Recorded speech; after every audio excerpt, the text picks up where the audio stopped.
So, good morning, everybody. Hope you had a nice weekend. Well, and today you will get the lecture from Lynn Mobach, my colleague, my brand new colleague. She's a new assistant professor here at the University of Amsterdam, and I'm very happy she's here because she works at the University of Amsterdam, but also 2 days a week in the clinical practice. So we will talk about theory of mind before the break, and then after the break she will tell more about what you do in the clinical practice, considering psychological assessment, considering psychodiagnostics.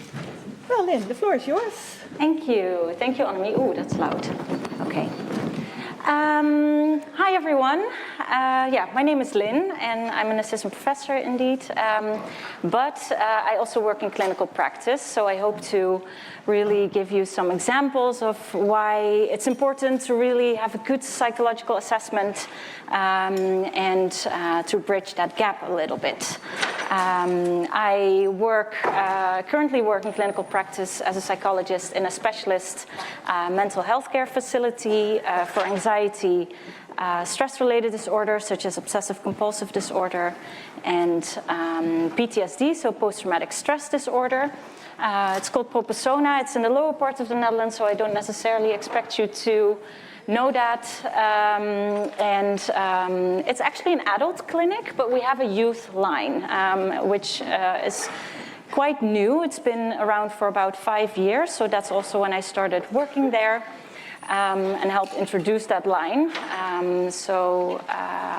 I also worked in a child anxiety clinic, which was more focused on internalizing disorders, so more anxiety, depression, stress-related disorders, and worked a lot with assessment and treatment of anxiety and depression.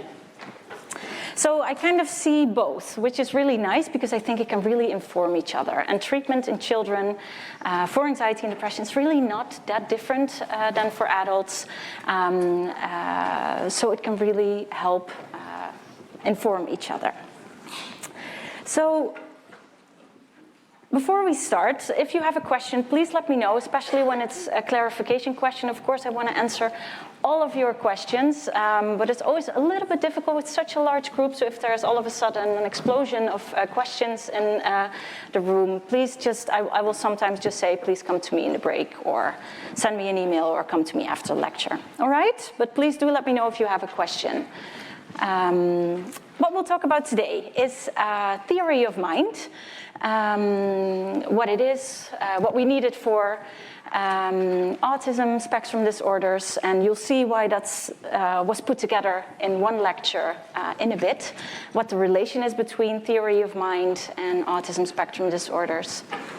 And in the second half of the lecture, after the break, we'll talk about psychological assessment. How do you know which measures to select? What are challenges? How do you communicate results? Confidentiality issues, all things psychological assessment. So I'll start with a take-home message because that's the hip thing to do nowadays. And what you need to know and take away from this lecture today is that psychological assessment is very complex. I can talk about it for an entire course and you still wouldn't know everything about it, but we'll have a nice introduction today. What you need to know is that a very important skill set, not just diagnosing someone, classifying, is it a depression, is it autism, is it ADHD, whatever, is it a learning difficulty, but it is much broader than that, and that classification is just part of it. And that it's very crucial to know after that how to intervene, how to help the child, how to help the family. So what is a theory of mind? It's a very vague construct, so I'll try to make it more concrete after having to share the official definition.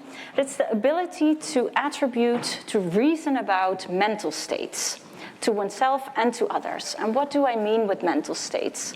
Beliefs that one has, thoughts, desires, emotions, certain knowledge that you have, and to know and understand that others have a mental state that may be different from yours. So you have a mind, other people have a mind, and those do not necessarily have the same content, okay?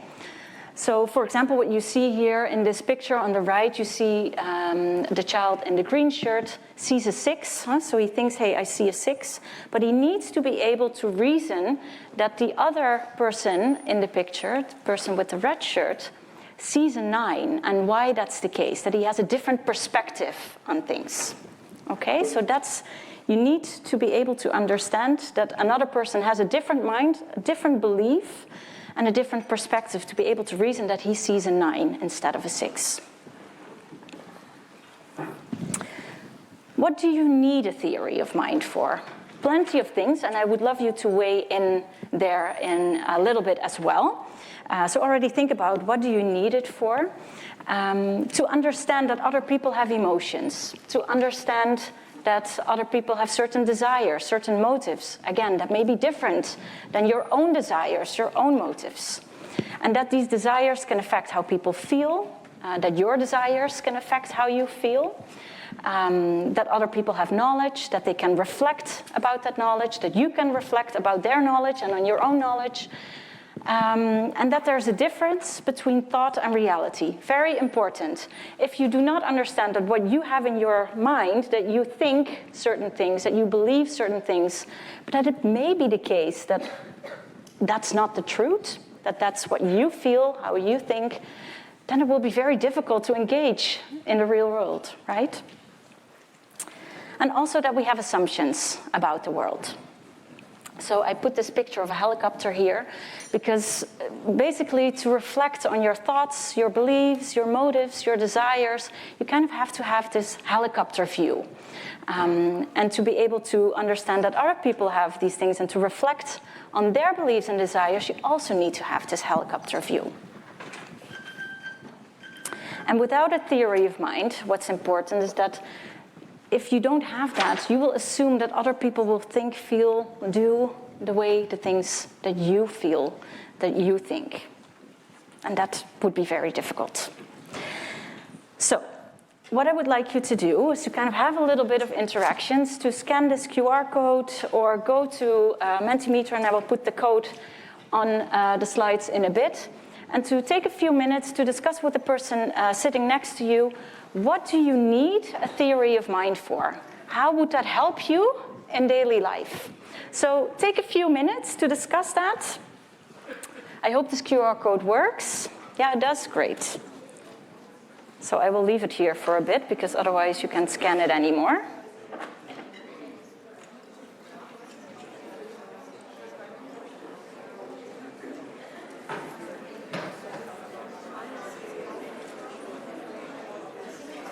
So I see most people have already scanned or are scanning.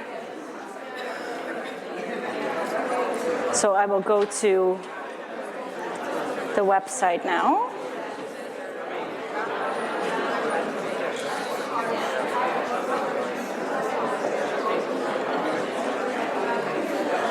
I see you're already putting in results.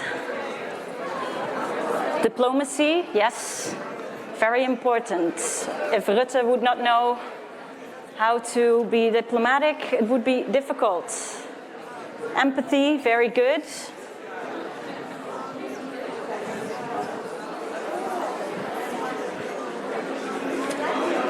So people won't be able to manipulate you, right? Or to be able to manipulate others, right? Very interesting that that's the first thing that you think of. Sympathy. You literally told us, well, in a way, but I told you what you need it for, but how does that factor in social situations? What do you need that for? What kind of skills can you more easily have when you do have a theory of mind? Social interactions, right? To create meaningful relations. Right, so some people indeed are putting in the definition. Very good, rehearsed it already.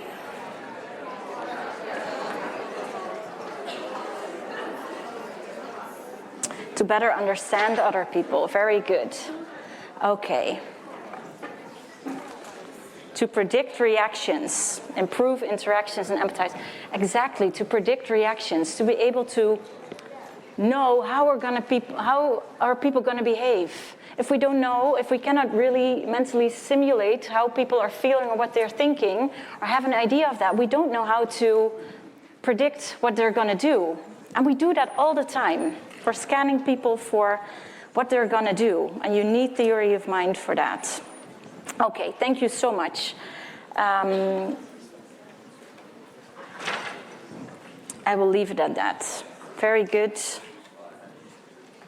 To have an understanding of your own emotional responses, to understand where someone comes from. Right.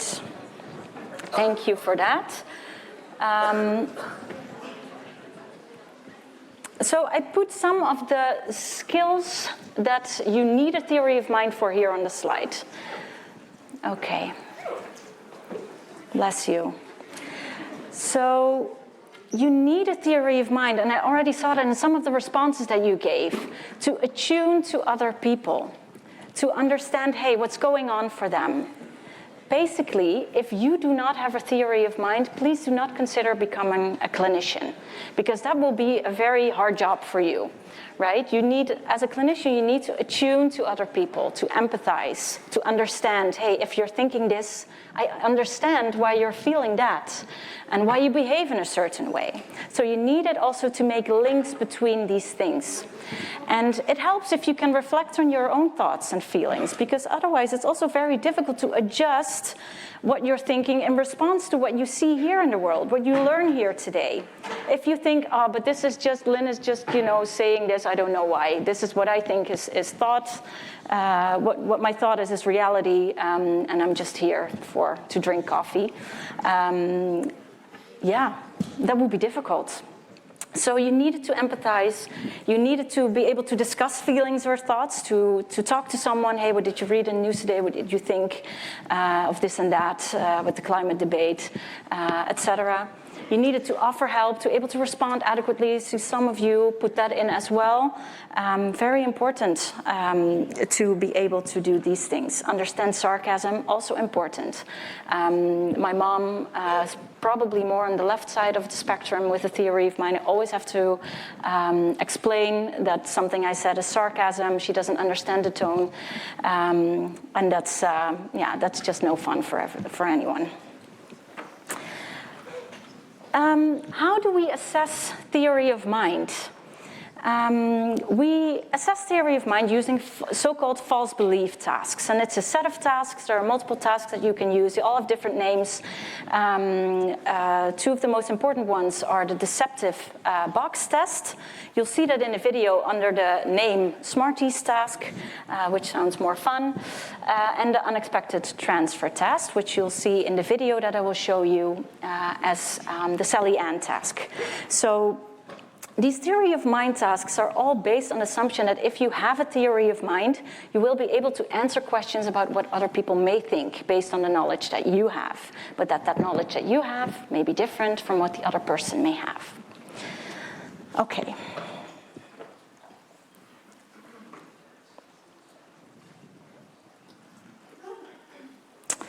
Oh, of course, the sound. Put it higher. Maybe because I muted it here. Yeah. Okay. I think this should. I hear it here, but I do not hear it there.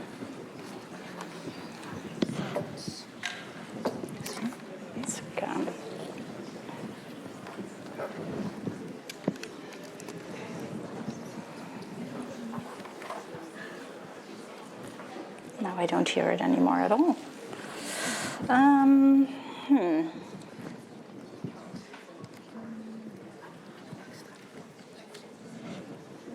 Zit hier nog iets van een...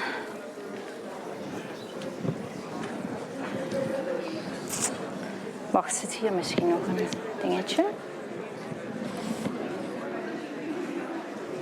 Och. Staat die laptop ook vol?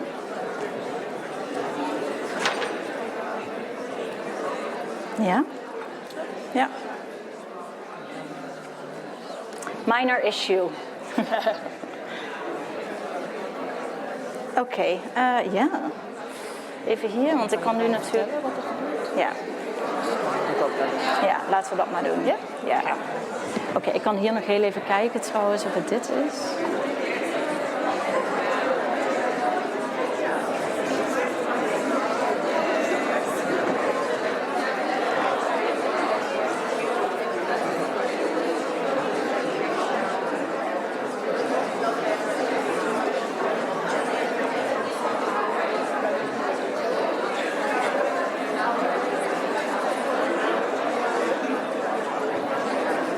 Okay, everyone. It's not going to be as much fun, but you know, after so many, the most gazillion lectures, still these things happen. It's super annoying, but I'll just walk you through what you'll see. So pay close attention, but also listen to my voice at the same time. So what you see here is is the Smarties test. I will mute this here because otherwise I will get distracted. This is Elizabeth. Elizabeth opens a box of Smarties and she's asked, what do you think will be inside? She says, Smarties. Then she looks inside and much to her disappointment, she finds pencils.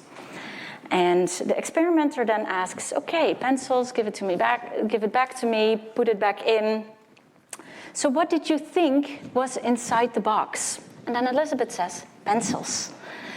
Okay, but what do you think other people will think is in the box? Look how disappointed she looks. It's horrible. She says pencils. So she doesn't understand. So now I'm going to have this job of Charlie Lewis explaining what happens. She doesn't understand, or she at least doesn't answer the question correctly. So she says pencils. Well, she knows that she said Smarties in the first place. So to be able to answer this question correctly, she needs to have a mental representation of what she thinks she believes now, and to reflect on, hey, this is not what I believed to be the case before I opened the box. I thought there were Smarties, I saw pencils, I was horribly disappointed that I didn't get sweets, but I knew that I believed there to be Smarties in the box.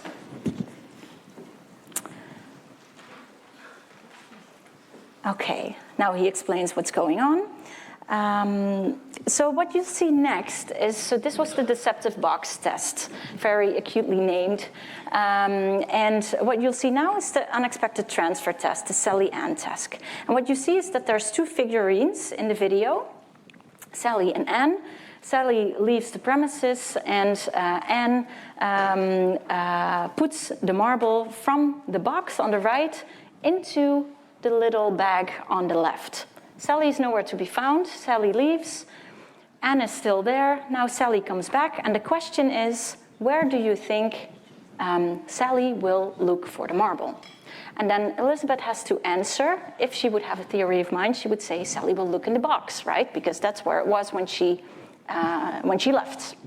But what Elizabeth says is, no, she will look in the bag because she herself believes that she knows that it's in the bag. So what she fails to acknowledge is that she has knowledge that Sally doesn't have. Like you see her opening it and she very cutely, I'm sad that you don't see this moment. She says, look, Anne, here is the marble. So she does help, which is indicative of a little bit of a theory of mind. But now you see Connor. Connor is slightly older. He's 4 years. And he accurately points to, or accurately points to the bag and says, Sally will look for it in the bag. So he answers the false belief test accurately. And it's an important point. We can look at this forever, but I wanted to stop it here originally, so let me do that now too. Okay. So this deceptive box test, I already explained it, so I don't have to go into that again. What's important, that this is a test of having a false belief yourself, recognizing that you can hold a false belief, or that you did that before, that you now have new knowledge, that you updated that knowledge. You can reflect on, hey, I believed there to be Smarties in the box, but I know now that there's pencils in there, but I can look back to before that say, hey, I had a false belief, I believe there to be Smarties in the box. And then you pass this false belief test. And it's indicative of having a theory of mind. So this unexpected transfer test is assessing a concept of false belief that others may hold. So that's slightly more difficult, right? Because you have to put yourself in other people's shoes. And you see that this test, the Sally-Ann test, in a schematic overview. All right. So if you would have seen the video, the man would have told you that usually around 4 years of age, there's this sudden shift in children being able to pass this test. So at 3 years of age, most children do not pass the test. At 4 years of age, there seems to be this sudden explosion of theory of mind being present. And most of the children pass the test. So there are some theories around why that's the case. Why are children all of a sudden able to pass this test? Wimmer and Perner said there's this underlying radical conceptual shift in mental representational abilities, being able to have a mental representation of what it means to have a certain belief. Harris, a couple of years later, said, no, it's not that. It's that these children at this age are all of a sudden able to have this imagination, to be able to simulate being in other people's shoes, so more of a perspective-taking ability. If I would be Mary, if I would be Sally or Anne, then I would think so-and-so, hence this is my answer to the question. Then Gopnik came along and he said, no, it's none of these things. It's that metacognition is there at 4 years of age. Well, it's not there at 3 years of age. And metacognition basically means that you're able to think about what you're thinking. So having this meta view, this helicopter view of reflecting on what you're thinking. And that if you're able to reflect on what you're thinking, take the second order position, then you are also able to do that with other people's minds, what they are thinking. So these people all thought, all of a sudden, there's this shift, all of a sudden theory of mind is there, and this is why that's the case. But there are also theories that say, no, it's not a radical shift, that's not how development works. It's more of a gradual change. So more of a line instead of a step. And there's different ideas as to why that's the case. Before 4 years of age, it's not necessarily that theory of mind is not there, but there's other abilities or other things that you need, other competencies that you may need to be able to score well on this test. Language, verbal abilities, being able to understand and comprehend the question that you're asked, having the verbal capabilities to be able to answer that question. And there's some evidence that that's the case. So when the false belief test, whether it's a deceptive box test or the unexpected transfer test, is adapted in wording, in the language that is used, so for example, when there's an explicit reference to the point in time that they are referring to, it's not what did you think was in the box beforehand, but before you opened the box, remember in the beginning, before you said Smarties, what did you believe was in the box? Then all of a sudden more children are able to pass the test. Also, when the procedure is adapted, more children are able to pass this test at around 4 years of age and earlier. And that's called the mailbox test. So children are asked to post this postcard that has Smarties on there in a mailbox. And then later on, when the question is asked, the experimenter asks, what did you think? Remember back when you posted the card, what did you think was in the box? And then much more children are able to answer the question correctly. So it's more of a reference to a behavior instead of having to remember and having a more abstract reasoning process that probably is indicative of being able to pass this test. We also know that it's not the case that no children below 4 years of age are able to pass this test. There are more children who are able to at 4, but there are also children who are able to at 3 already or earlier. And we know that by using more experimental tasks, so viewing tasks where the child looks at certain scenes. I won't go into too much detail here because it's also very well explained in the book, and the same goes for the adult thing that I will come back to in a bit, which is called violation of expectation. And you see that when you adapt this procedure again and use a different form of assessing, that children are also able to show that they have a theory of mind at younger ages. Also, on the other hand, there are also some adults who have major difficulties with passing the false belief tasks. And one of the explanations for that is that they have a hindsight bias, also called the I knew it all along bias. And the way that they assess this is by asking adults about soccer, which is always a nice way to ask about anything. There's team A, there's team B. They have a 50% chance either of winning the game. What do you think, which team will win? Well, there will be a 50-50, and they answer that question correctly. But when you, in hindsight, give them some information that team B was actually had a larger chance of winning, and you ask them to go back to their previous belief and ask them which team has a larger chance of winning, they will say team B. Again, not all adults do that, but there are adults who also fail this test, which is also a false belief test. So, in conclusion, we shouldn't talk about at 4 years there's a sudden shift. There's the ability to answer this task correctly, yes or no. But we should have a focus on an age-related probability of being able to pass this test. Right? At age 4, it's much more likely and a higher probability the children will pass this test than when they're younger.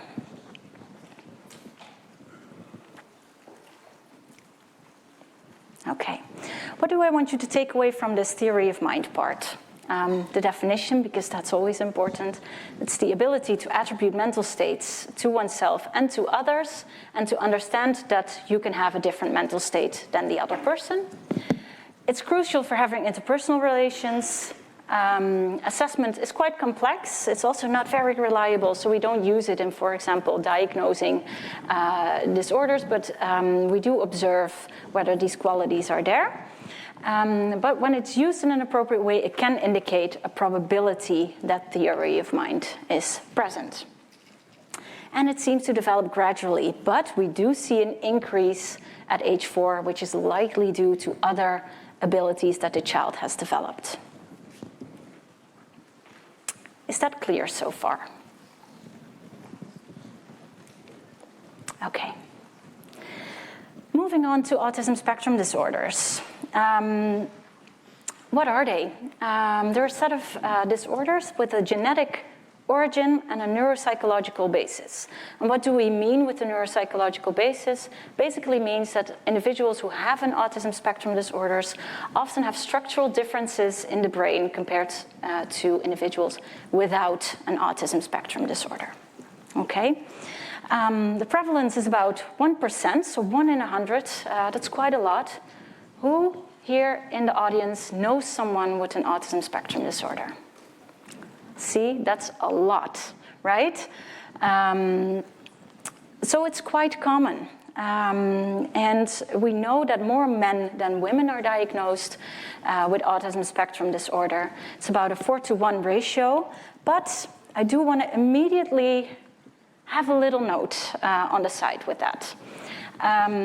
We know that it's very, very likely that it's not the case that so many more men than women have an autism spectrum disorder. It's much more likely that it's highly underdiagnosed in women. There's a lot of research lately about why that's the case. There are some ideas about why that is, but we don't know for sure yet. One of the things that probably doesn't help is that the criteria have largely been based on men, men's representation of ASD. And that's, of course, not helpful. For example, eye contact is socialized very differently, which is also one of the explanations as to why it's probably underdiagnosed in women. Women are socialized differently still, unfortunately, these days. Little girls are often socialized in a way that there's a larger emphasis on appropriate behavior in social settings, making eye contact. They get stimulated more to make appropriate eye contact, say thank you and please when leaving situations, be polite, etc. So they probably have just learned more skills, or they can compensate better, probably. Don't know that yet, but that's one of the ideas that may be underlying the underdiagnosis in women. There's a lot of research nowadays about it. You can see some of the examples here. So hopefully, in a couple of years, we'll know more and we'll be able to diagnose autism earlier on so that we can help everyone who has an autism spectrum disorder at the appropriate age, because it's also diagnosed much later, usually in women, than in men.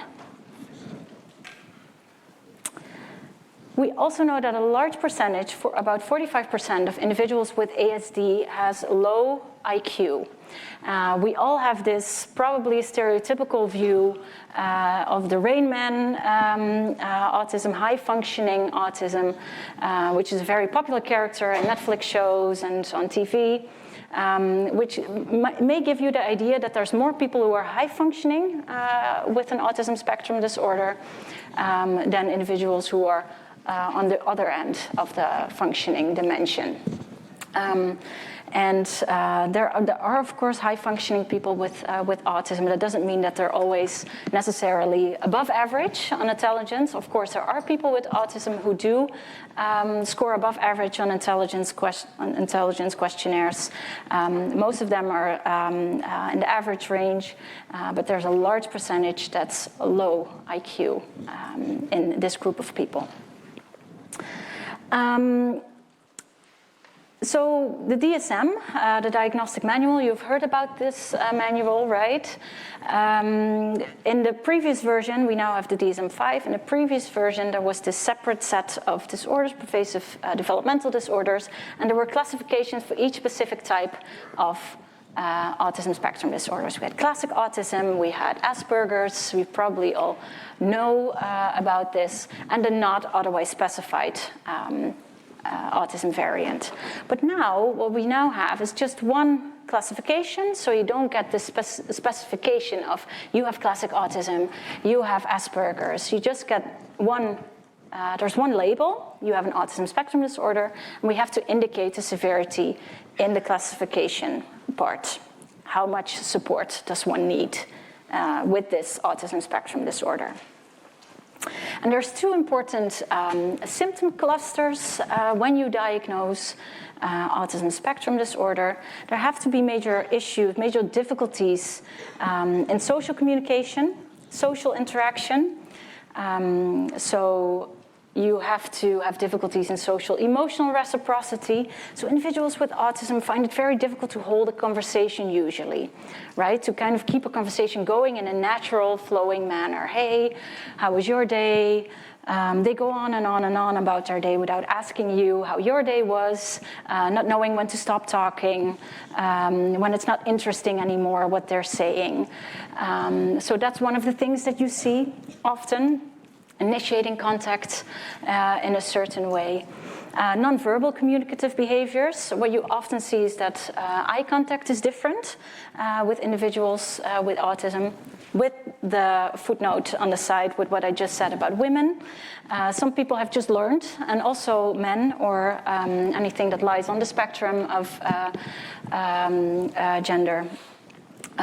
Is different in that. So it may be that the one person does make eye contact well with an autism spectrum disorder, the other doesn't. But what you often see, for example, is that they make very long eye contact, that you're like, well, this is getting awkward. Or they don't make eye contact at all. They have difficulties with showing appropriate body language in a conversation. Standing very still, for example, when talking. Well, we all do a little bit like this with the hand gestures. Developing and maintaining and understanding relations. So, for example, not showing so much interest in making friends. Not initiating contact at all. Pretend play, for example, also something very important that you want to see in children when they develop normally. And then there's this second set, which is restricted, repetitive patterns of behavior, interests, and activities. And you have to have at least 2 out of 4 of these criteria, deficits in these areas to be able to get a diagnosis. And with restricted repetitive behaviors, for example, we mean lining up toys. So there's kids who just play all the time with their stuffed animals and put them all in a row and do that over and over and over and over again, and they love it. Echolalia, which is repeating words, repeating words, repeating words, repeating words. For example, saying a sentence, repeating the last 2 words over and over again. Repetitive movements, like you've probably seen this body rocking. You also see that in Down syndrome. Sometimes they do that to kind of comfort themselves. The flapping when they're happy. You also see that in little kids, that they're flapping their hands when they're excited, when they're happy, which is normal in little kids. So then again, we'll come back to that later. It's always important to compare to an age-appropriate norm when you think of whether behavior is appropriate, yes or no, right? But when you see a child of 7 or 9 who is still flapping their hands when they get excited, it's not that appropriate anymore. So that may indicate or point towards possible ASD. Inflexibility, also a very important one. Usually individuals with ASD find it very difficult when there are small changes in their daily routine. Taking a different route to school, replacing the mug that they use in the morning for their milk or tea, these type of things. Hyper or hypo reactivity to sensory input, tags in clothing, being like, very ticklish with that, or not really liking it when a certain texture touches their skin, certain smells, lighting. They may be very hypersensitive to that, or very indifferent. So, for example, being very indifferent to temperature, not being cold at all, never being warm, these types of things. Having said all of that, I already told you a little bit about this, but what's very important that every individual with ASD is different from the next one. So all of you who raised their hands, if you would talk together about those individuals that you know with ASD, maybe you yourself have an autism spectrum disorder, everyone's different. And this doesn't only go for ASD, this also goes for all disorders that you will learn about later. Not every person with depression is another person with depression. Not everyone with an anxiety disorder has the same symptoms as the other person with an anxiety disorder, right? Important side note. So what are the underlying mechanisms? So there's this woman who came up with this triad of impairments, which you see that are very reflective of the criteria that are in the DSM.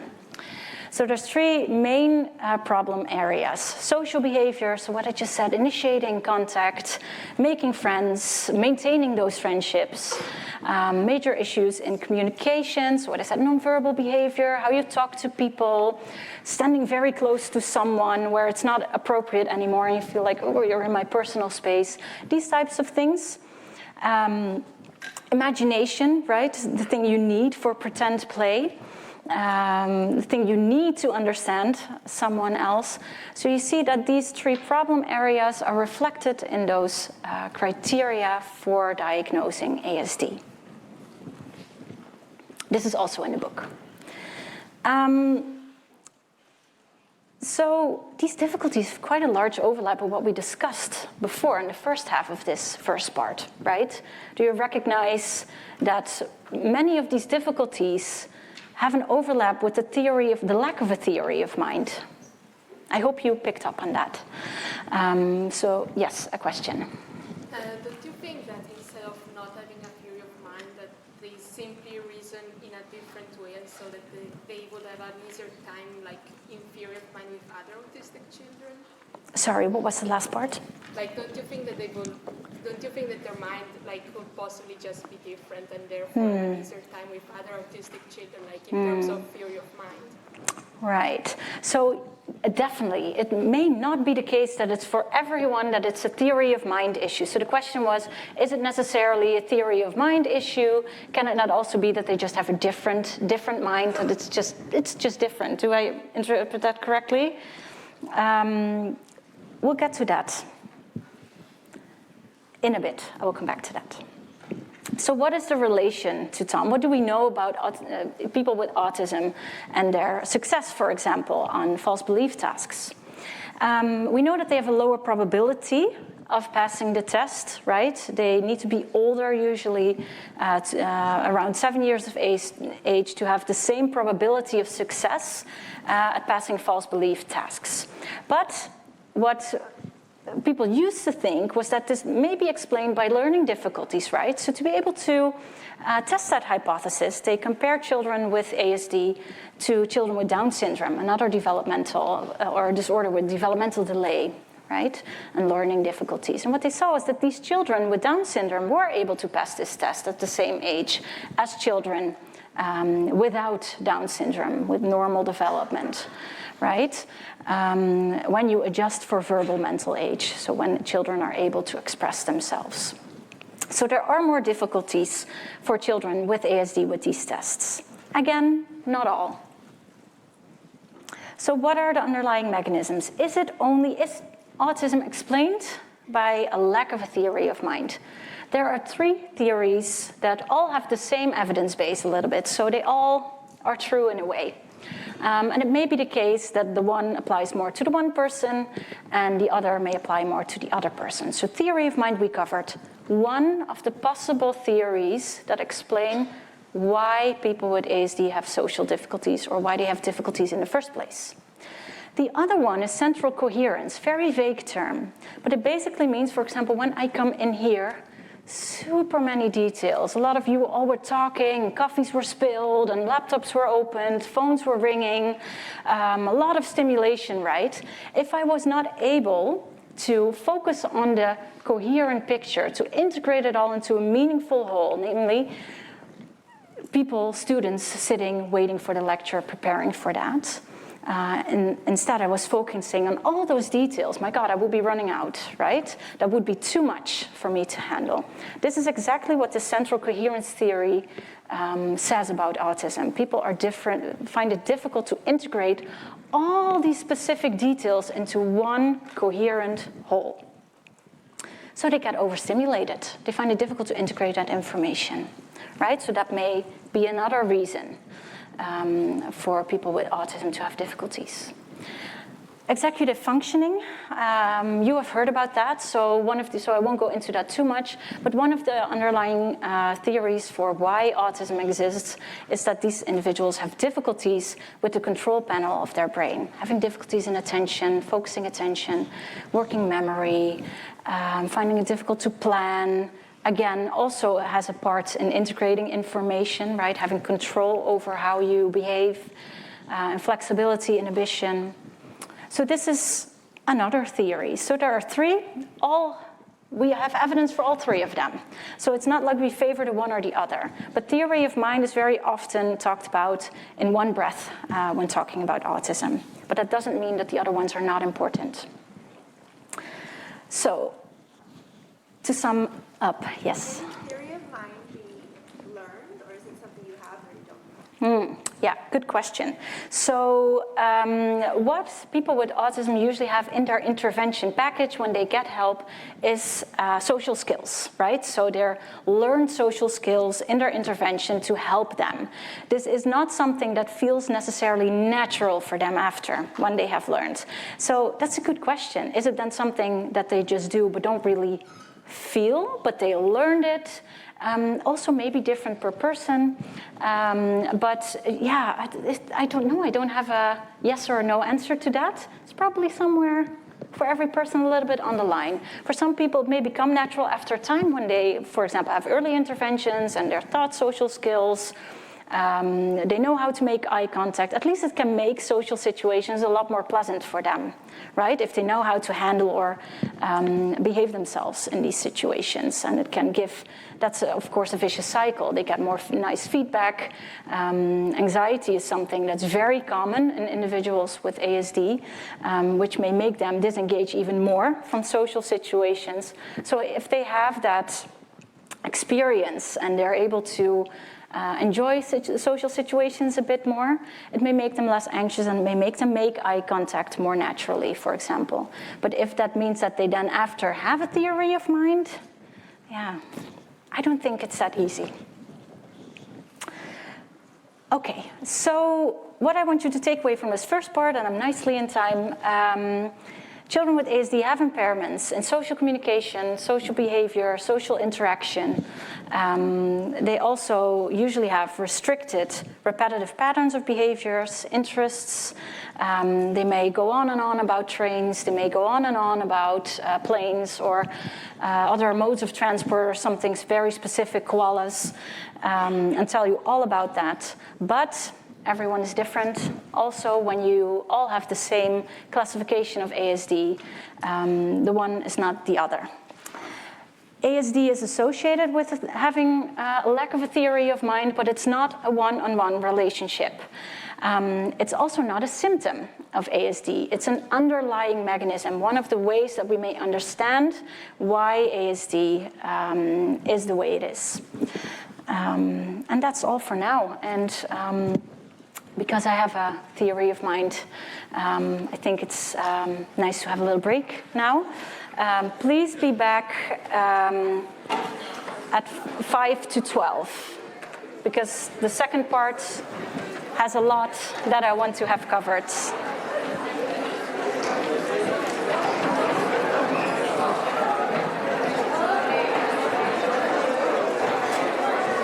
Hi. Nederlands, niet? Ja, Nederlands.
right, please take a seat so that we can start again. I'm in the meantime, while you're all reinstalling, just got a question. Is there really no way that people who don't have a theory of mind or who have an autism spectrum disorder, is there no way for them to be a clinician?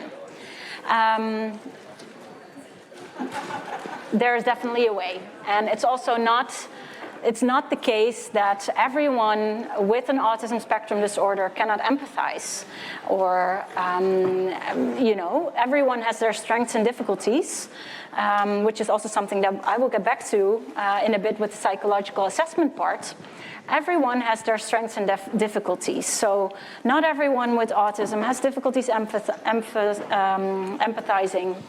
There are plenty of people with autism actually who are very good at empathizing, but they may have other social difficulties, right? They may find it difficult to initiate contact or to engage in larger groups, but they're fine one-on-one, right? Because it's not so overstimulating, and they can really focus, and they're not distracted by all the details. But again, this is very, very much different for everyone. So I didn't want to discourage anyone to become a clinician if you're someone who has an autism spectrum disorder. Obviously, being here in the first place, being interested in human behavior and child development shows that that's something that interests you and that you can think about it, right? So everyone is different. That's, I think, another take-home message that I should have pointed to on the slides, but there it is anyway. Okay, psychological assessment. How do we assess psychopathology? An important starting point, and also your end goal, is the referral question. If someone or a family comes to me and says, hey, this is my question, my child has this and this behavior, I have this and this behavior, I find it very difficult, I have troubles because of it, it's very interfering. Why is that behavior there? How can we explain this, and how can you help me, or can someone help me? Then that is the answer that you have to. Now that's the question that you have to answer. As psychologists, as I just also said, we're very interested in human behavior. We want to understand everything that we see, and that may also be the case when someone comes to your practice or to the institute where you work, and you see all these other things besides the referral question that may be interesting, and you're like, oh, but I think I see this and that. What could be happening here? I may add it to my assessment. That's usually not what you do. You really want to answer your referral question.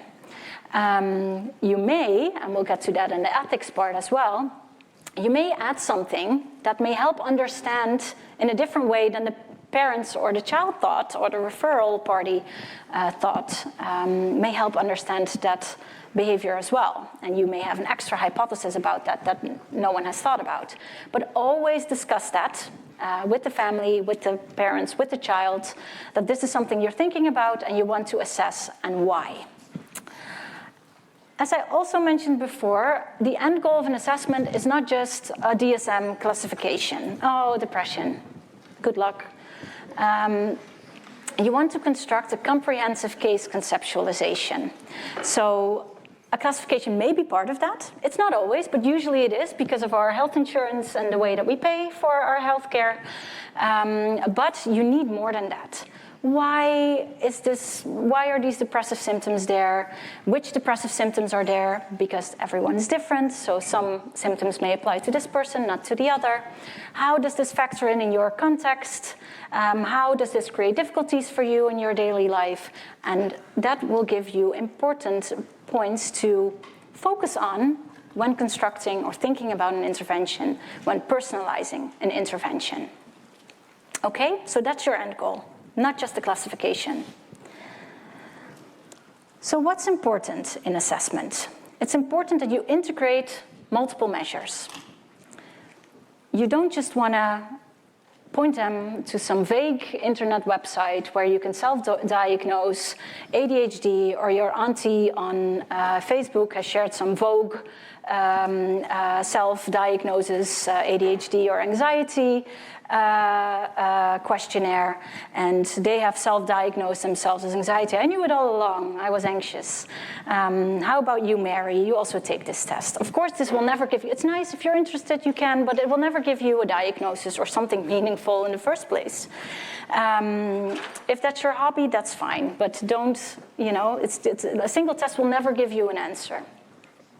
So you always want to have an assessment battery, what we call. So multiple measures, usually multiple modes of assessment, so a clinical interview, observations, I will get to that in a bit, to be able to have a more holistic idea of what's going on concerning the construct that you're measuring, right? So skipping ahead to the last point, but you want to have a construct-centered approach, not a test-centered approach. So not this test tells me that you have this and this, or you have difficulties in this and this, but we have had all these measures, and together this shows us that probably this is going on.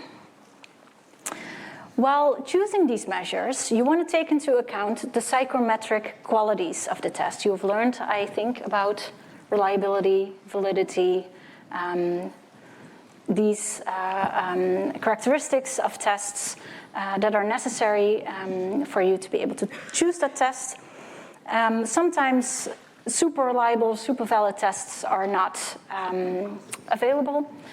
Then you make do with what you have or what's available, but you always go by the most evidence-based guidelines in choosing your instruments. And it's important to take that into account when concluding something or writing the report, that you take into account, hey, this test is not as great as we would have liked, so we have to have a little bit of a confidence interval around this conclusion or this result. What's also important is norm groups. So especially in children, very important to have age-appropriate norms to which you can compare your test results. Behavior that's normal in 2-year-olds may not be normal for 7 or 9-year-olds. And children develop super fast, right? There's not the stage-like things that some people think, but it's gradual and it can go very fast. So it's very important to check whether you have age-appropriate norms. You also need your clinical judgment. You're all studying, you're here, you want to learn. You will have learned a lot when you leave here, and you will build experience in doing psychological assessment.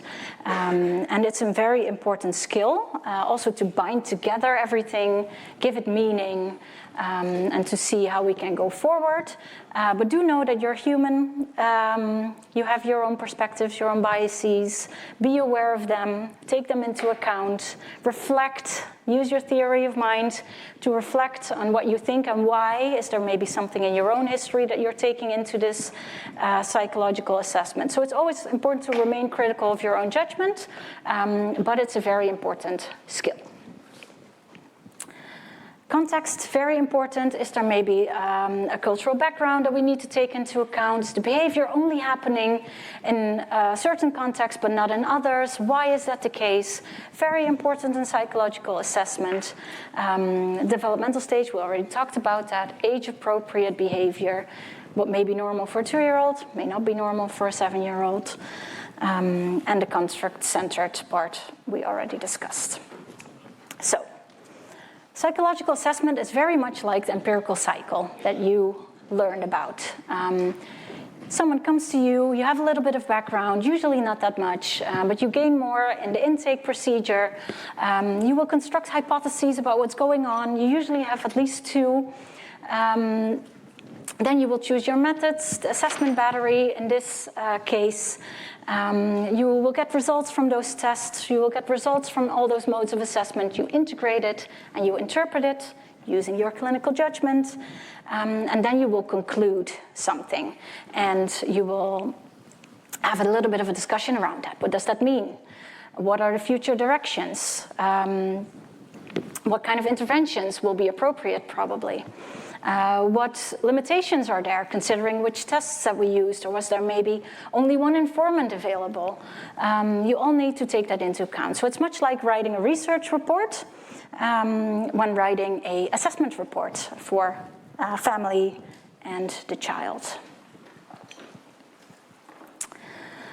Confidentiality. a very big and important thing in psychological assessment and treatment. What's very important is that everything that is shared with you in the assessment, in the intake procedure, in the treatment, is confidential. So under no circumstances should you share anything outside of the family unless there's specific authorization of the parents to do so, or the caregivers. It will only be shared with parents and the child. Depending on the age of the child, you will do that in a certain way. You will adapt your language. You will see what's in the best interest of the child in discussion with the caregivers. You cannot just share the report that you write with other people. Teachers and sometimes schools will pay for assessments, and if that's okay by the parents and the child, that's totally fine. But that doesn't mean that they automatically get insight into that report. That's still at the mercy of the caregivers and the child, whether they can see that. They can first read it and then decide, hey, I want to share this. Maybe they block out some parts that are not relevant for the school, that's personal, and then they share it. That's up to the family. An exception to the confidentiality rule is when you suspect or are worried about possible abuse in the family, self-harm, suicidal thoughts that may be acted upon, or harm that may befall others. If you have a suspicion of that, you may breach the confidentiality. Of course, family needs to know that before you start the assessment. So it's very important that you tell them, hey, everything's confidential unless so-and-so.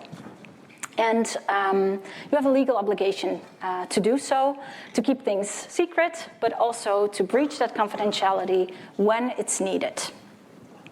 Okay, and sometimes that's difficult, because if you tell the child beforehand this information and they tell you about suicidal thoughts after, and you are really worried and you think, hey, I should inform someone, a GP or a parents or a crisis service, you may need to tell the child before doing so and say, hey, I'm worried, I want to do something with this information. And the child may be like, oh no, I don't want that. Never mind, forget that I said this. I don't want anyone to be informed. Then you really need to have a good conversation with them about how to approach it. Maybe they're okay with informing an aunt or an uncle, or and then you need to have some sort of common understanding and a way to go forward. And sometimes those are difficult conversations, but they know beforehand that this is something that may happen if they share certain information.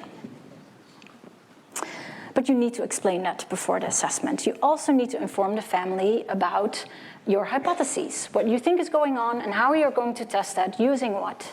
And parents and the child sometimes need to give consent before you continue. In the report also, only put in relevant information. Don't go hypothesizing further about possible causes that the family is not really interested in at all. You can do that in your own head, maybe write a little report for yourself or a case study. Make a case study if you want, but it's not something that can be shared unless you have really talked to the family about that. This is all in the Dutch Institute for Psychologists Ethics Code. If you're interested in reading about that, I have a link on the last slide. And you should be familiar with that if you want to become a clinician at some point. So, I have a case for you because you're, of course, some of you may be very interested in how this goes about in practice. I will, after I've introduced this, ask you about your hypothesis with a nice QR code again. So already think along while listening to this case. What you think is going on. And I know that you haven't had all the clinical background yet, but you're all interested in human behavior. You may have taken a lot of those self-tests on the internet or know a lot of people who have and have some knowledge just because you're interested in your daily lives. And I'm just interested to know what you think is going on and whether that is the same as what I was thinking. So this is Renee. Renee is 8 years old. She came in with her two caregivers. She has a little sister who is 3 years younger. And Renee has always been very serious, perfectionistic. She always wants her parents to be very close. And when she's anxious and sad, she often has panic attacks. She rolls up like a ball. You cannot make contact with her anymore. And she doesn't really know why she does this, or why she feels the way that she feels, or how to explain that. She cannot really give words to that. And what's important in an intake procedure, when you get more information, you want to know examples. When does this happen? The context question. Where does this happen? How often does it happen? And they said that this happens at home. This happens when she is dropped off at school. So when she enters the classroom sometimes, she just freezes and she bolts. And when she's calmed down after she's had a panic attack, they can bring her back to school and everything's fine. It also happened once at a soccer tournament, so it was a very nice area with lots of balloons, music, a lot of kids running around, playing games. Renee took one look and just made a U-turn and never looked back. It also happens in school gym. So these are some of the examples that we have. And now I want to know, and what the family wanted to know, how can we explain this behavior? What's going on, and what can we do to help Renee? So take a couple minutes, discuss with a fellow student what is going on. What do you think is going on? And fill in your answer.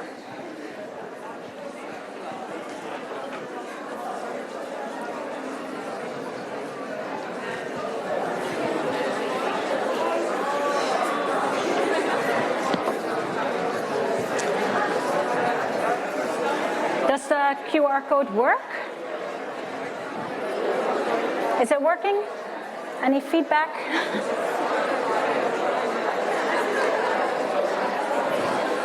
Great, thank you.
So I see a lot of anxiety,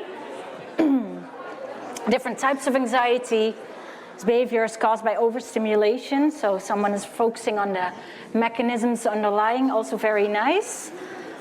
Autism, since that's what we've been talking about for the last hour, maybe, we'll see. Female hysteria, we need to have a talk. Who is this person? Please see me after the lecture. Performance anxiety, panic disorder, okay. Social anxiety, very good, very good. Gets overwhelmed easily. Also, again, focus on the mechanism, always important in a comprehensive case conceptualization. Maybe she had a bad experience in front of a group of people that traumatized her. Separation anxiety, GAD, generalized anxiety. Very nice. Very good. Emotion regulation problems, also interesting, again, mechanistic view, right? So this is always something that can be part of different types of psychological health disorders. So it may be underlying different types of disorders. Social flexibility, okay. It's very interesting, can keep on reading. Thank you so much. I will go back here and show you what I thought, which is actually quite overlapping a lot with everything that you said, except for the female hysteria part. Possible hypotheses that I had. Okay. Possible hypotheses that I had. I thought maybe Renee has a depressive disorder, right? Sad, emotion regulation problems, an anxiety disorder. I also had in my hypotheses. I also thought, like a lot of you, of panic disorder. I thought of separation anxiety disorder because of the issues with separating from the parents. It seems to happen in contexts where the parents leave, right? There's panic attacks, so that's a very valid hypothesis, at least to look at. I also originally included social anxiety because of it happening in social contexts. I left that out for now because I want to take some time to really talk about the different issues, but I saw some people putting that in, and I think that's a valid hypothesis. I just excluded it for educational reasons. I also had a hypothesis about below average IQ. That's because people with a low IQ often have trouble overseeing situations, right? They get stressed easily sometimes. Find it difficult to regulate what they feel. They cannot recognize so well what they feel. So that's a hypothesis that I also had. And I also had the ASD hypothesis, which many of you also included. So which measures can we then use? What can we choose from? You can include a clinical interview, gives you a lot of information. You can have clinical interviews for a day if you want, but that's usually not clinical practice because that's super expensive, but it would be interesting. And you can get a lot of information from talking to people. You can have structured variants in which you have very little exploration space. You can have semi-structured interviews in which you have set questions, but you can elaborate on them and really ask additional questions, which is mostly the way to go about these interviews. And you have open-ended clinical interviews. There's not really any questions. You just start asking questions, which is very uncommon, I would say. Behavioral observations, always very informative, even just observing children interacting with you or their family in the intake procedure, when they take certain tests, going to the school, that's also very often done. You go and observe the child in the classroom. Do be aware of your presence having a possible effect on how children behave, especially if they know that you're coming for them. But there's also a way to really structurally do behavioral observations, but you need to be trained to do so. And there's often specific places that you go to do these types of observations. Cognitive tests, for example, intelligence tests, performance tests, behavior rating scales, such as basically those self-report scales that you can find anywhere on the internet, but we also have nicely validated and reliable behavior rating scales. The advantage of behavior rating scales is that you can ask a lot in a short amount of time, and that you can ask multiple informants kind of the same questions. So you can ask teachers to fill out rating scales, parents, even siblings, the child themselves. You can fill them out, and it gives a lot of information. Laboratory tasks, so that's more the tasks that I mean with, for example, neuropsychological assessments, such as memory-based tasks, performance types of tasks, often used, for example, in ADHD. But what is really important is that no test is perfect. So again, we always have a construct-centered approach, not a test-centered approach. There is no test that is perfect or that gives you, okay, here is the answer. You want to integrate multiple measures. So we need an assessment battery. So these are the instruments that I selected for Renee. For the anxiety and the depressive disorder, I used one clinical interview. I will show that to you in a bit. And behavior rating skills that I let Renee fill out herself, that I let the parents fill out, and the teacher to get multiple input from multiple informants and in multiple contexts, at home, at school, Renee, possible other contexts, for example, at a friend's house. For the IQ question hypothesis, I used the Wechsler skills, which I heard you are familiar with. So you have the adult version of the Wechsler intelligence skills, but also the child version. And for autism spectrum disorder, I also did a clinical interview with the parents. Behavior rating skills as well as behavior observations, which are very important, as I said, for theory of mind. We don't really use false belief tasks to assess ASD or to diagnose ASD because they're not very reliable. But we do use behavior observations, and in talking and asking about social skills, asking about how is Renee making friends? Does she have friends? These type of things can give you information in a more indirect way about theory of mind. So for the clinical interview for depression and anxiety, I usually use the ADIS, which is the Anxiety Disorders Interview Schedule for Children. This is a very comprehensive clinical interview, and it doesn't only assess anxiety disorders. It also assesses highly comorbid other disorders. So comorbid disorders are disorders that are additionally present next to the primary disorder. And as you probably have heard already, a lot of times comorbidity is the rule rather than the exception in clinical practice. So I work in an anxiety clinic, but I see many, many people with anxiety disorders, with personality disorders, with other disorders that affect their anxiety, that may remain after we have treated the anxiety, that we may need to refer them to, or there's really, if you are interested in going into clinical practice and you think, I don't want to work at a specialized mental health care facility that only focuses on anxiety or only focuses on developmental disorders because I'll never see something else, that's really not true. You'll see plenty of everything going around. And as a clinician, even working in a specialized mental health care facility, you will need to know a little bit about everything. In this clinical interview, I'm skipping ahead too fast. I want to give you a little bit of background about the criteria for the anxiety disorders that I wanted to assess and the depressive disorder, because I know that you haven't had all the criteria yet.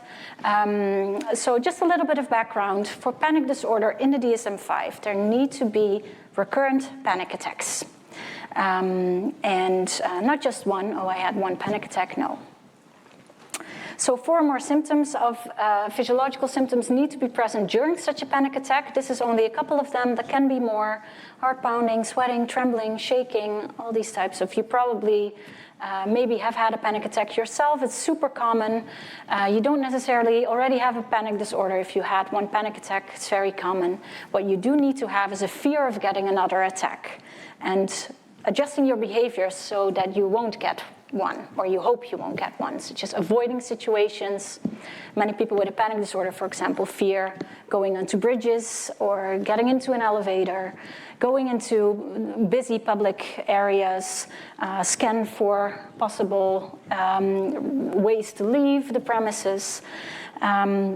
They can be expected, so very much bound to a certain situation, for example, on a train, or they usually then never go to trains anymore before they get treatment. And it shouldn't be better accounted for by another disorder. Very important. We call this differential diagnostics. So if you expect, there's panic attacks, such as in Renee's case, it may be explained by another disorder. It's not just necessarily a panic disorder. And if that's the case, it's explained by something else. We don't want to label it twice, right? So we don't want to say, it's a panic disorder and this and this and that, while it's accounting for the same behavior, right? We want to be a little bit sparse with our labels. For separation anxiety, it's excessive anxiety needs to be present concerning separation from home or parents. with 3 or more of the symptoms below. So separation anxiety is quite common in young children. It's normal when there's separation anxiety up to a certain age. You always see children clinging, like very young children clinging to the parent. They always say, oh, it's a phase, it will get better. Usually it does. If it doesn't, it may become separation anxiety. Adults can also be diagnosed with separation anxiety. It's very important to know. But you have to understand that parents for a child are attachment figures, primary attachment figures. And adults also have attachment figures, right? Like a partner or a very close friend, for example. And usually those are the people that then are the people that they are scared about being separated from. So they fear being separated from the parents. They often have worry or nightmares about something happening to the parents. And the reason for that is not necessarily that they have generalized anxiety, which is also a symptom of generalized anxiety, especially in young children, but it's really focused on the fear of being separated. And again, the disturbance does not occur exclusively during the course of a pervasive developmental disorder. So again, it can also be explained by something else, and you need to be able to differentiate in your assessment. For depressive disorder, one of the 2 bold symptoms needs to be present. Without it, you cannot diagnose depression. Either a depressed mood most of the day, nearly every day for at least 2 weeks, or having reduced interest or pleasure in your usual activities. So I always love to go horse riding, but I really cannot feel that anymore. I don't do it anymore. And we also call that anhedonia. And then other symptoms also can be present, such as suicidal thoughts, fatigue, insomnia, etc. Okay, so try to keep this in mind when we go on to the next testing our hypotheses. So the ADAS interview schedule gave me the following information. Renee, happy and calm most of the time. She enjoys her usual activities. She didn't have any suicidal thoughts. Luckily, is also common, especially when there's sad mood present. Also, younger children have suicidal thoughts and can be depressed. Okay?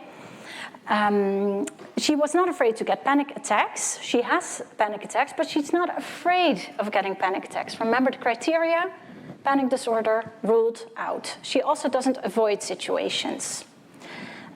She does need her parents to calm her down during a panic attack. So she needs someone to regulate her emotions. She's not afraid to be without her parents. Separation anxiety, right? She's not afraid to be without her parents, but she does need to know what she can expect. Or she needs to know if someone can help her in case she does get a panic attack or if something happens.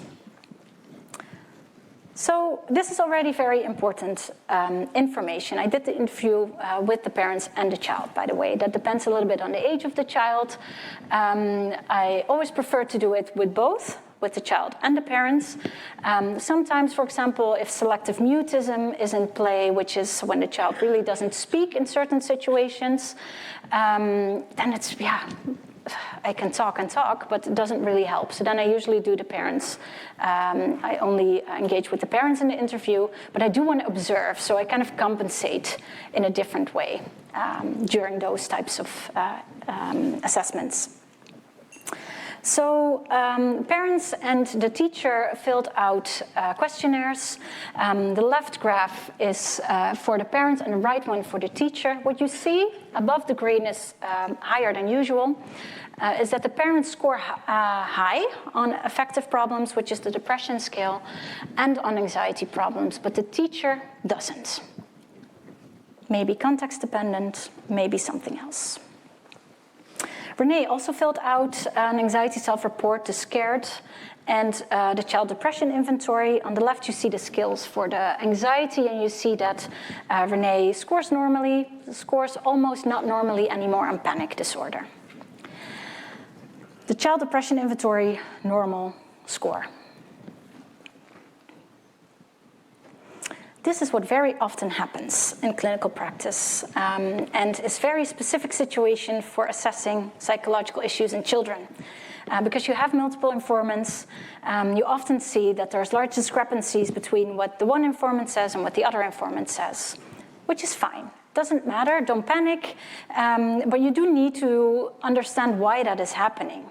So it may be context dependent, right? If there's anxiety concerning bullying, that may mostly be seen by the teacher in that context, so that would make sense if the teacher scores higher than the parents. There may be different attributions, so in this case, it may be that because Renee's mom has had several depressive episodes and anxiety herself, she is very anxious about Renee also having these issues. What also often happens is that parents score higher than the child because the parents are very, very anxious for you to really understand that it's serious, that they need help. Please help my child.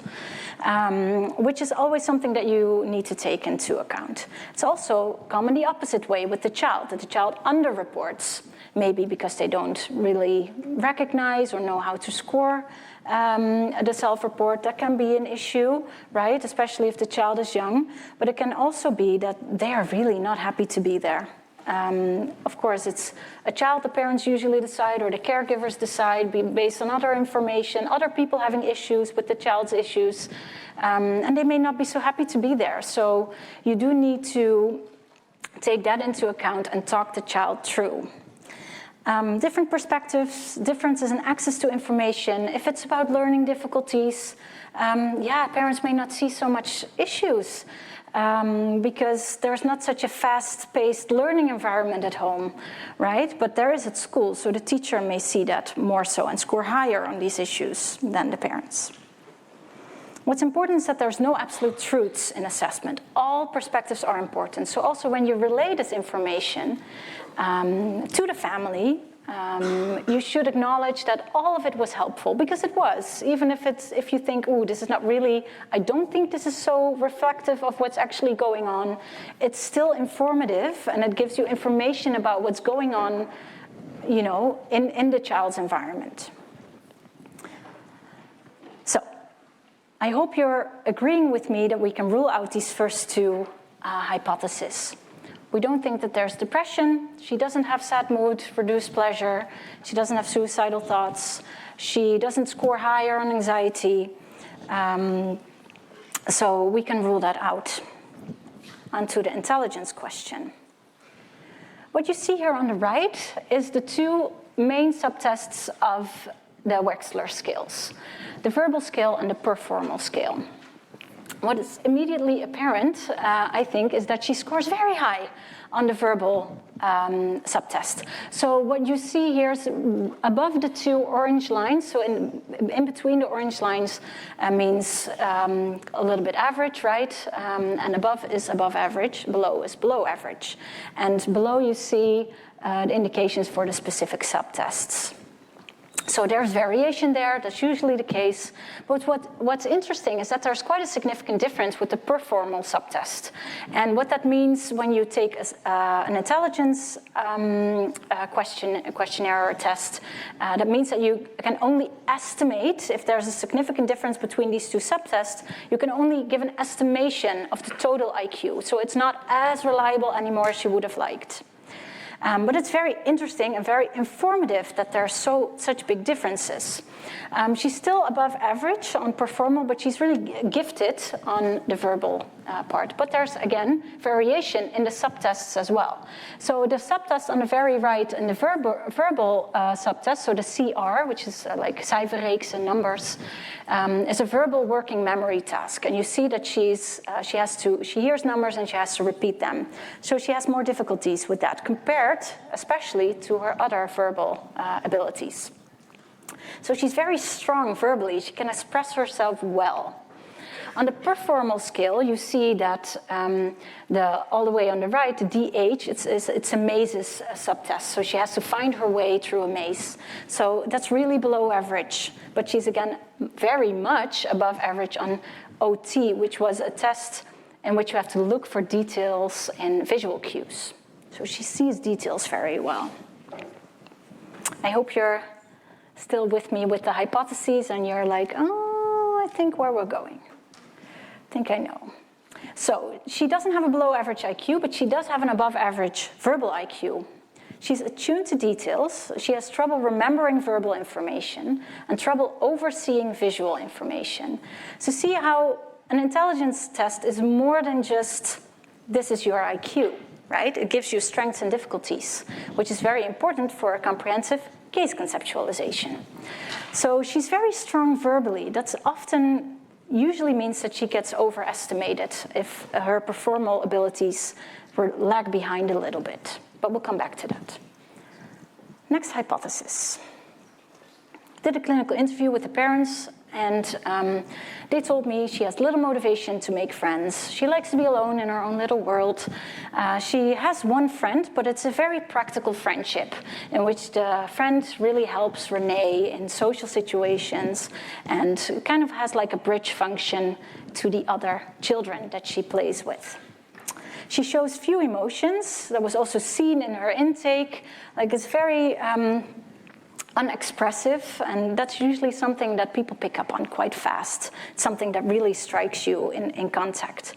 She doesn't seek comfort in others except for her parents, and she also doesn't show empathy or empathize with her little sister, for example. When she cries, she's very unaffected and goes about her business. But even the smallest change really triggers her. So the example that I gave you about the changes of the cups in the morning, or when a route to school is closed off and parents have to take another route, they already know, oh my God, there we go. And a panic attack is about to happen. When something is different from what she expects, so when there are these changes, she will get a panic attack usually, and she cannot explain why. When she's excited, the hand flapping, and when she's stressed, she comforts herself by rocking back and forth. I will skip past this quickly because of the time, but she scored quite high on the ASD self-report, except for the understanding part, because she's verbally gifted. The behavior observation, so I did that just like in the practice. I saw that it was very easy to make contact with her. She made good eye contact, so that's always then you're like, oh, this goes well. Okay, autism, not so sure. But she had a very visual, like not much expression, emotional expression in her face. She was very strong verbally. I also saw that in the behavior observation. She pronounces every word very correctly. But what I did see was that she didn't really show any signs of bonding with me. When you are in an intake procedure, you often discuss things that are very personal, right? So even for a child, if you empathize with them and you ask them questions about what they like, what they don't like, they often do show that they either start to like you, that they are comfortable around you, that they want to maybe ask you something, or, you know, these types of things. And that all didn't really happen with Renee. So she also, even after this entire day of assessments, and it's really like a couple of hours, she just left. She didn't say goodbye. She also gave me very long answers, and you know, you have to really stop. You had to stop her from going any further. So what is a hat, for example, when I would ask her, I was like, oh, a hat, you can put on your head for many reasons. So you can use it when it's raining, and it will keep it from hitting the rain hitting your face. Magicians also wear hats, and something comes out of it, and et cetera, et cetera, et cetera. Which is, of course, even for a child, for a younger child, even children very soon know, hey, even if I'm interested in something, I should at some point stop talking. And she did that with a lot of questions. So, conclusion, probably an autism spectrum disorder. But this is much more important than that classification. What does it explain, the ASD? It's explained that she's focused on details, right? So she's very good at seeing visual information. She does have problems processing visual information in a way, and problems remembering verbal information, which aids or does not aid at all in getting an overview of a situation, especially when there's unexpected situations. So with that soccer tournament, A lot of things going on that she didn't expect. Music, balloons, a lot of color, children running around and screaming. She didn't know the situation. She knew her parents were gonna leave. She was like, no thank you, and went home because she couldn't get an overview of the situation, and it gave her anxiety. And that's what explains her behavior. What's also good to know is her strength is that she's very articulate. At the same time, a pitfall, right? Because that usually means that people start to overestimate what you can do, while her performal abilities lag behind.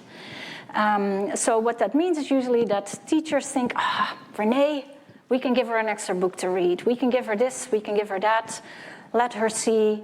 Let's see how far she gets. She will be able to. But then she gets over-asked, right? And then she doesn't get an overview anymore, and the same thing happens. So these case conceptualizations give important points to focus your intervention on. So a talk with the teacher, Renee gets overstimulated.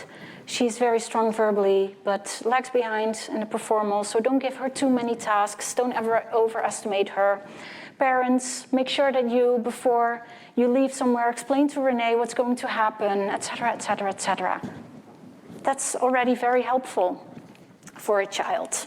Understanding what's going on and making practical changes, maybe an intervention for her to help her in her social skills, these types of things.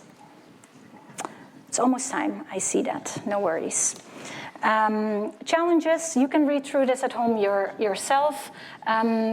Younger children sometimes have trouble having introspection, reflecting, right? Also the theory of mind part. Can they reflect on their feelings and what it means? What are they anxious about? Sometimes they cannot say. Informant discrepancies, we discussed that. Sometimes there's disagreement with the results from the parents' side, and they're like, no, what you're saying, no, my child doesn't have ASD. What do you do then? The conclusion never changes, because that's what you concluded. You can change sometimes a little bit of what's in the report. If the parents don't agree, or if the caregiver doesn't agree, you can, if it's not super crucial, you can, in agreement, get some stuff out of the report. But the conclusion doesn't change. They don't have any influence on that.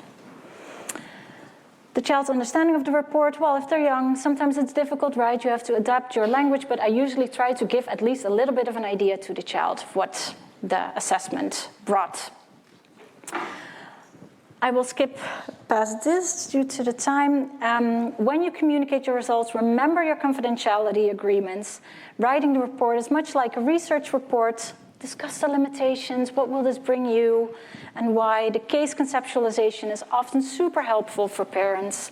Make sure to also include strengths, right? Not only difficulties, because every child also has strengths, and discuss the limitations of the report. My take-home message. And if you're interested, you can watch the video here, and this link of the slides are up on Canvas. And if you have any questions, feel free to come to me now or send me an email. Thank you.